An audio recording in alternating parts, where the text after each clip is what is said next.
From July 1997, however, Malaysia began attracting more international attention not for its extraordinary economic performance, but for its entanglement in a major general economic crisis.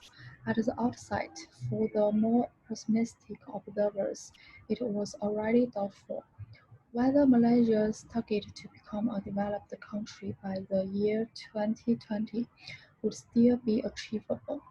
After all, for the first time in years, the external value of Malaysia's currency, the ringgit shocked by nearly 50%, while the stock market contracted by even more at about 60%.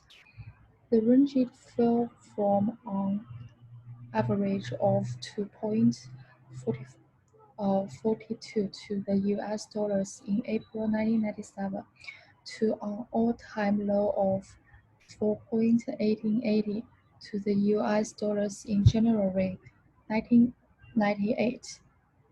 The, the composite index of the Colombo Stock Exchange, which had been the third largest stock exchange in the region after Tokyo and Hong Kong, fell purchased from 1,077.3 points in July 1997 to 262.7 points on September 1, 1997. Between July 1997 and mid-January 1998, approximately US 225 billion of share value will wiped off. That's for this is my introduction. Natasha binti Muhammad Hashim, and I will present about the impact of Asian financial crisis. Asian financial crisis is a situation which the sequence of currency devaluations and other events that began in summer 1997 and spread through many Asian markets. It also called as the Asian contagion. And the impact of Asian financial crisis on Malaysia divide into two, which are economic and society. For economy, during the financial crisis, the value of the ringgit had declined, and Malaysia experienced the biggest stock market plunge among the Asian countries amid the crisis. Weak stock price, the property market slump, and the net contraction impact of the ringgit depreciation together lead to negative wealth effects, which resulted in general contraction of domestic demand and declining of imports of luxury goods as domestic demand slowed due to the depreciation of the ringgit. And as a conclusion, the economic growth was not stable because of the financial crisis. For the second impacts, for inflation, they are divided into four, which inflation, unemployment, health and also education.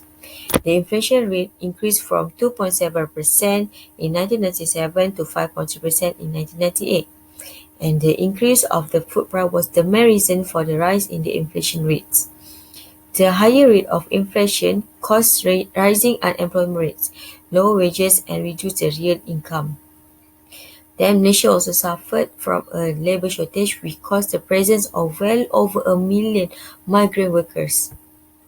And during the crisis, the private sector, hospitals and clinics recorded a drop of 15 to 50% in demand, mainly due to the higher net costs associated with attending private clinics and hospitals, and a 30% rise in the cost of imported drugs. Although there was an increase in the overall government budget allocations, allocation for public health and medical treatment declined. Lastly, economic crisis disrupted the pattern of government expenditure on education, at least in the short term. Fall in the value of the ringgit mean that many families could no longer afford to send their children abroad of higher educations. Thank you. Okay, good afternoon. My name is Joanne. And now I'm going to talk about the pros of the Paikhi exchange rate regime. The exchange regime consists of two types, fixed and floating. The Paikhi mechanism came under the fixed exchange rate regime.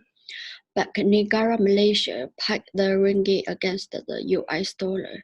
The central bank will maintain the value of the ringgit at a rate so pegged by selling and purchasing currency in the foreign exchange market, the floating exchange rate regime. The value of the currency is determined by private market through the supply and demand. So there is a main advantage would be the ringgit stabilization, which would put a stop to currency speculation activities. The spin-offs from this will include stabilization of price of goods and services, which will benefit consumers. So it will also be easier to boost international trade and foreign investment because investors are no longer exposed to the ringgit fluctuation risk. So that's all for me. Thank you. As peg exchange rate is a system of currency exchange in which the value of one currency is tied to another. The crisis required a semblance of stability to restore confidence. The fixed exchange rate regime was useful because it reduced transaction costs and the risk associated with exchange rate volatility. Quite clearly, the peg has its role to play. The peg reduced uncertainties regarding the value of currency and it provided stability to the exchange rate. However, there are always a downside of every exchange. Thus, there are several disadvantages of implementing the peg exchange rate regime. First is less flexibility in response. The economy may be unable to respond to shocks. A fixed exchange rate means that there may be no mechanisms for the government to respond rapidly to the balance of payment crisis. Second is expensive to maintain. The problem lies within the reserves. Fixed exchange rate ecosystem requires large foreign exchange reserves and there can be international liquidity problems as a result. Third is encouraging speculative attacks. If for if foreign exchange market believe that there may be a revaluation or devaluation, then there may be a run of speculations. Fighting this may cost the government significantly in terms of their foreign exchange reserves. Number four is current account imbalance.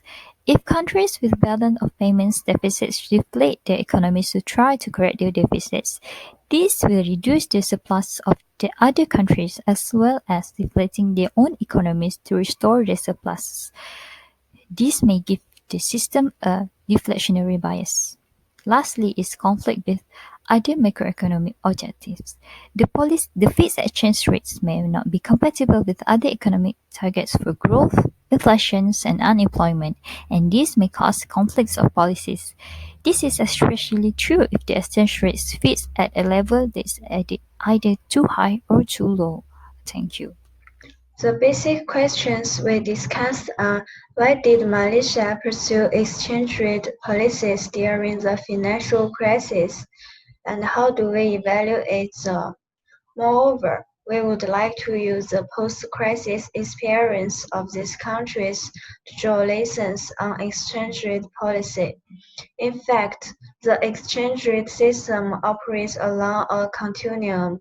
Malaysia is moving towards greater stability and less integration with world capital markets.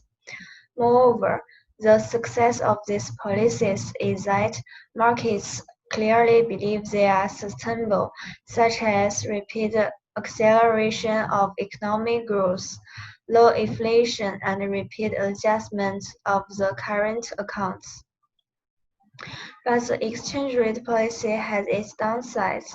The question is, how can Malaysia reap the benefits of globalization and financial liberalization without being subject to the huge risks posed by opening markets and the free movement of capital? One option is to isolate the economy as much as possible from the vagaries of markets. The alternative is to focus on improving global competitiveness and participating in global markets. while minimizing the risk involved. Given Malaysia's policy statement and initiatives, the latter seems the more appropriate option. If so, it would be wise to build the necessary institutions and safeguard and to prepare for the new economic order.